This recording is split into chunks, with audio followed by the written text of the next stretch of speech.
folks, day 2 here, shelter at the Spy, learning lessons with Derek. Today we're going to talk about extremities. Okay, so really your arms and hands, how they work in the golf swing, why they're important. Your arms and hands are the only connective piece that your body has to the golf club. So they have the most influence on face and really on the club itself. If they operate properly and they stay connected to your body, they'll be your biggest asset. If they don't work properly, they can be your biggest detriment. So we'll talk a little bit in regards to what we want that initial takeaway to look like, what we want our arms and hands doing in that initial takeaway.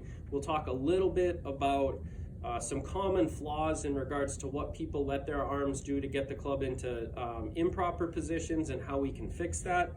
And then we'll kind of tie it all in with some thought processes and some drills to fix those areas. So first off, when most people set up, they're going to get into their stance, and the club right now is in perfect position, okay? Which means that the face of the golf club is pointed at my target.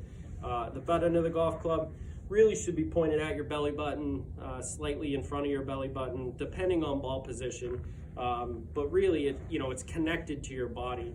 And maintaining that is paramount, okay? So one of the biggest flaws I see in most people is they immediately disconnect the golf club. What does that mean? Instead of letting the golf club come back in a scenario where the butt end stays pointed at that same part of our body, and that club face stays square to target, people will immediately use their hands or lack arm movement, proper arm movement on the way back, and it'll immediately disconnect that golf club. So what we can see in this scenario here is that butt end is no longer pointed at my belly button. It's pointed, down the line. And what you can see here in face is now that face is significantly open. So in less than a foot, 2 feet of the backswing, that club is open and late, all right? So if the club is open and late, there's no right or wrong way to swing the golf club. You're gonna resolve to certain things to fix that and get the club back into position, but you're just creating more work for yourself. So if I get that club open and late, I get it to the top, I'm gonna spend a lot of time in the downswing trying to get my arms and hands to square that face up and reconnect it to my body.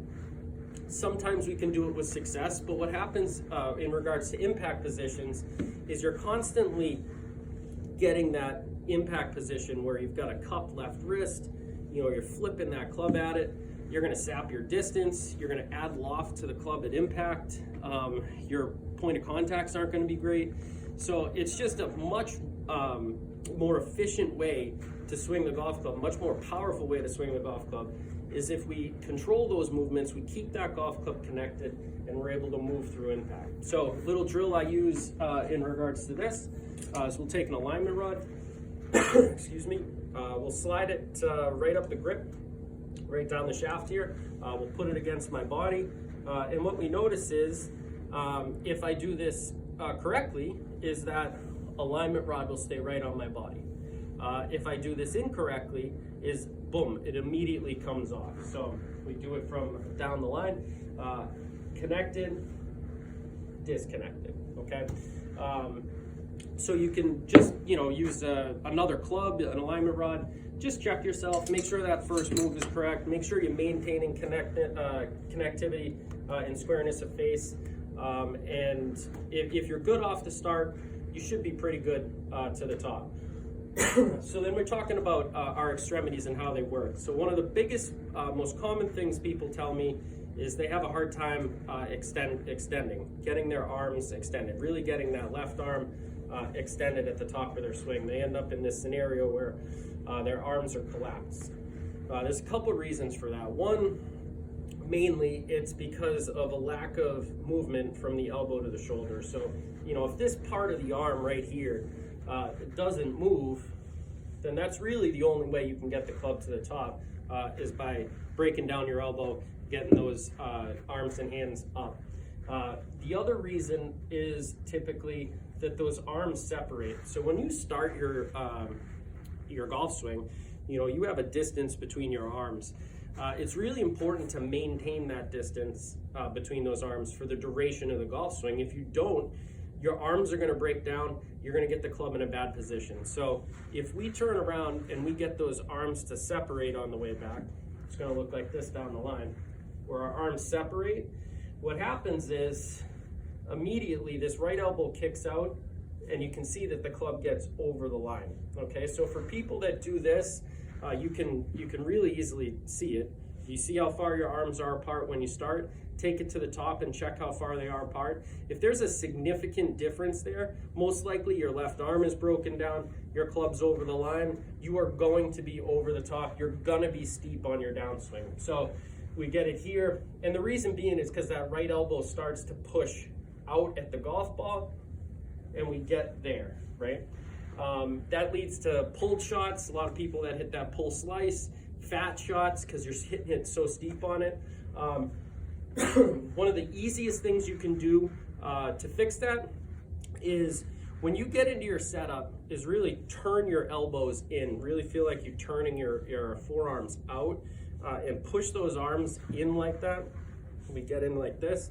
And when we take it away, just feel like you're pushing your arms together. When you push your arms together, what you're gonna get is you're gonna get a scenario where now, look at all that extension with my arms. I'm not breaking my arms down anymore. My elbows aren't breaking. And now when I get to the top, you'll see that club's down the line. It's not over the line. You'll see that elbow is underneath. It's not kicked out. Okay, so that's one of the easiest ways you can fix that. The other thing I notice is that people who get the opposite, they call it laid off, where the club is pointed in the opposite direction. It's because their arms separate from their body. So when they take the club away, they get that extension, but their arms go away from their body. When you go away from your body, you're not rotating, and what's gonna happen is you lose control of the golf club. So club gets out here, that arm separates, you see all that space in there, boom, that club flips over, and now that club is laid off, okay? What happens with people who end up laid off is the club comes too much from the inside, it's open and late, you're gonna hit a lot of thin pushes, and that dreaded S word. So people that hit the shank, it's typically because you're laid off at the top, okay? So in regards to your extremities, how do they work?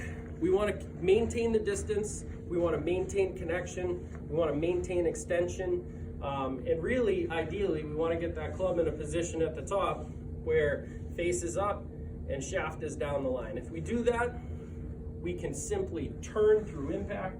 That club's gonna arrive where we want it to, and we'll be golden. So check yourself at the top, whether you have to videotape yourself or get in front of a mirror, but just check where your position is. Check and make sure that that club's down the line and that face is up. If you're not, you're probably doing one of those other things. And like we talked about before, some of the key things that you can focus on is making sure that your arms are extended, making sure they're close together and they're not separating, and really making sure that your arms stay connected to your body and they don't float away. Okay, so just a couple of things there in regards to that. We're gonna touch tomorrow on rotation, footwork, and really creating power in the golf swing.